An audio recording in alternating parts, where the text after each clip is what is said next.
All right, here we are on this very special Martin Luther King Day show as we honor the great man that was Dr. Martin Luther King.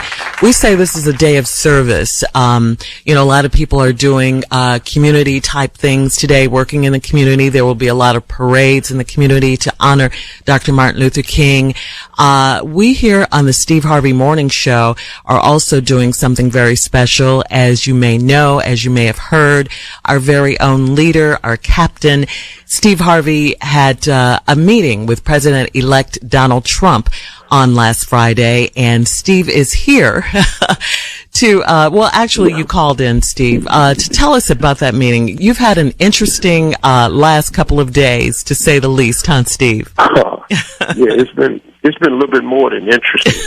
What I'm going to do, though, Shirley, because I've been getting so many requests for interviews, but since I have my own platform that reaches so many, I decided to make my statement here on my morning show, which has been so relevant for so many years as to getting out messaging. So I'm going to make my statement on it, and it'll be my final statement, and it's directed and aimed at the majority of my listening audience and people everywhere.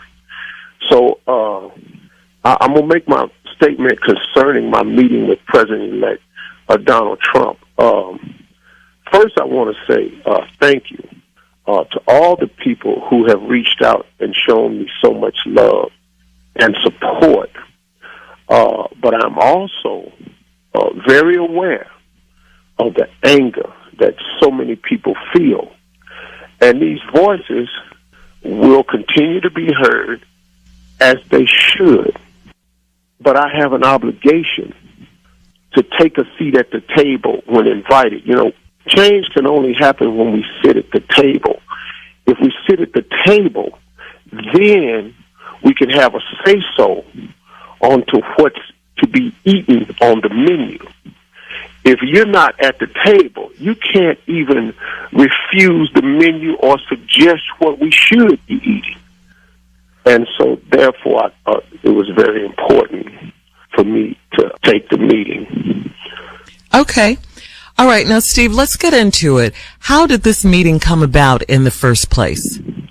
Well, several conversations were had prior to the meeting, but I didn't know if it was really real or not until I received an email through my TV show.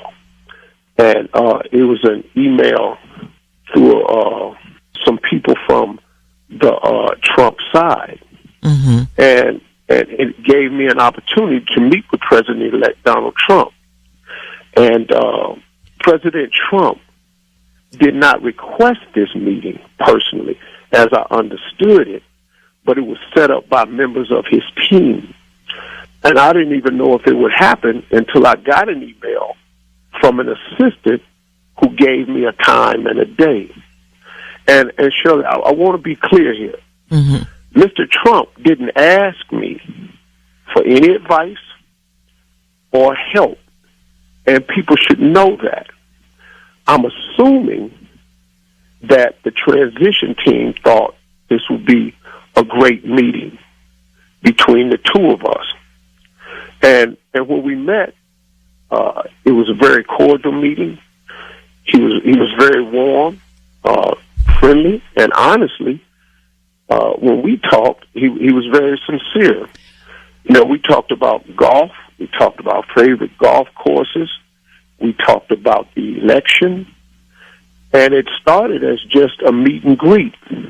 I'm not ignorant here. I'm pretty sure, and his team is pretty smart. They know who's in that room, clearly. Mm-hmm. They know what side I was on. Now, Steve, let me stop you right there and just ask you, I'm sure you had to be conflicted to some degree about the phone call, about actually meeting with him.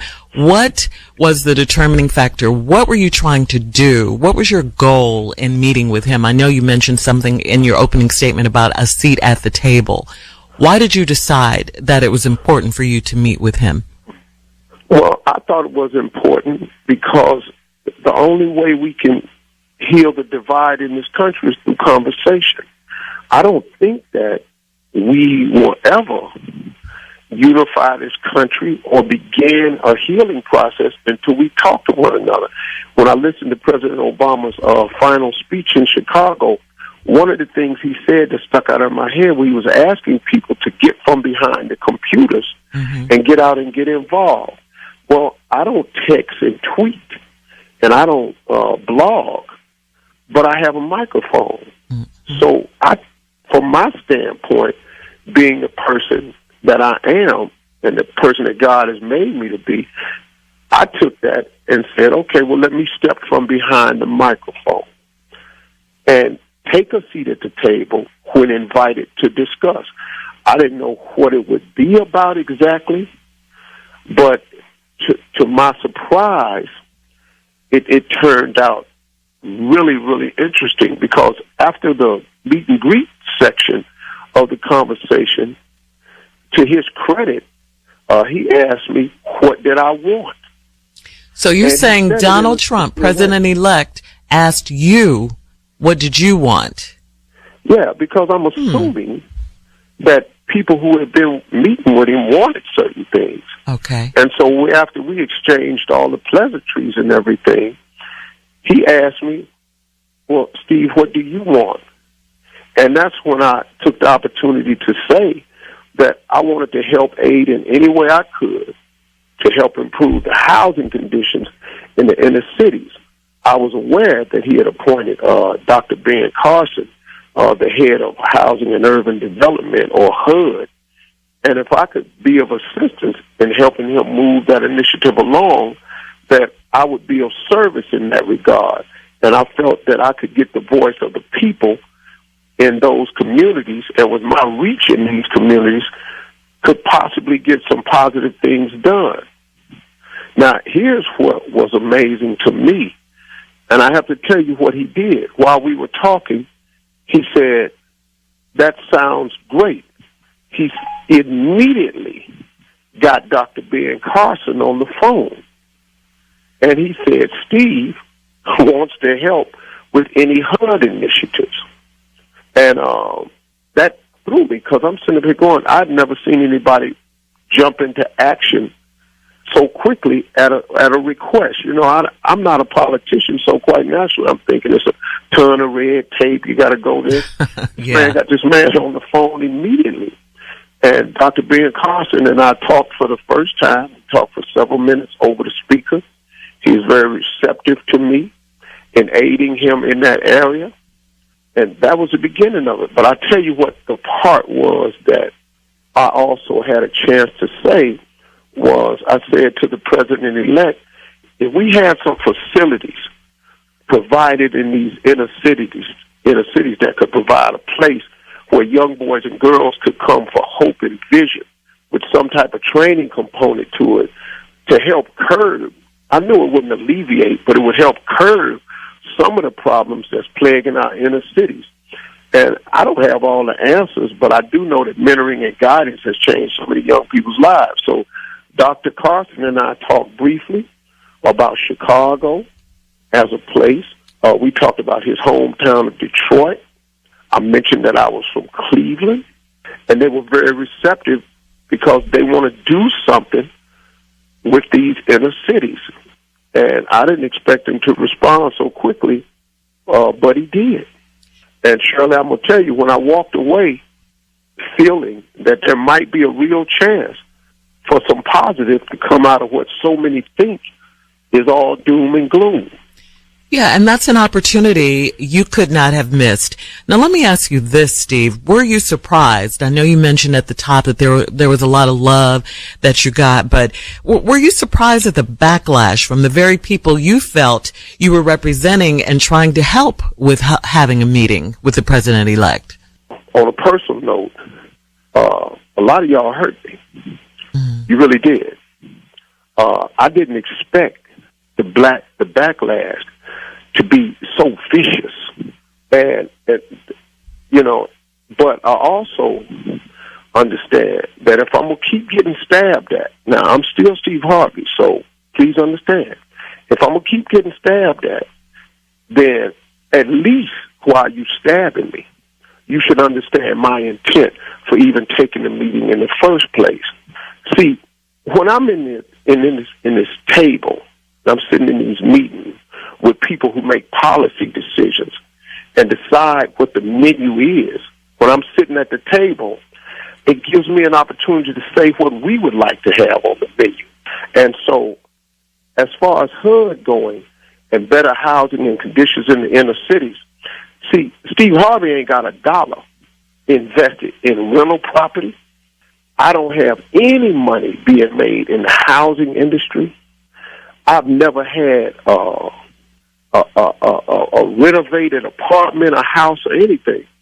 So it ain't about me and my personal gains. Mm-hmm. It's only that I care about the inner cities. I'm from the hood. I've been trying to do my part for years for boys and girls. Look, man, I don't want to have to sit here. Y'all know how I am. But doggone it, hey, man, this Steve Harvey here. I've been putting in the work for years. These are not my children. I care about y'all's kids. I care about these inner cities because that's where I'm from. I love kids that's not mine. And so when I got the chance, look, Shirley, I don't need housing. I got 4 houses. This is true, Steve. You know, I got 7 kids to mentor. Yes. My kids ain't in trouble. Oh, they make bad decisions because they growing up. They trying to get it. Hell, their daddy done made some bad decisions. But, you know, I just love children who need a chance. I've been fighting to help single mothers with their boys all this time. And if I can get an opportunity to say to the man that's about to become the 45th president of the United States, who wanted to talk to me, who was cordial to me, who talked to me with respect, and actually did something instantly, why would I not take that opportunity to say some of these things? And then he responded immediately. I had to give him credit for that. All right, Steve, you know we have to take a break, so hang on. We'll get back to this. We'll be right back. You're listening to the Steve Harvey Morning Show. Steve, let's continue. A person in your position, you know, just like any other powerful man or woman that's in a powerful position such as yours, or you know, that has a voice for millions, they're going to have to make hard decisions, tough decisions. And I'm sure you anguished about the decision a little bit, but, you know, before and after. But I mean, you know, a person does what he has to do. And in this instance, like you said, you weren't in it for yourself. You were in it for the people that you were trying to help.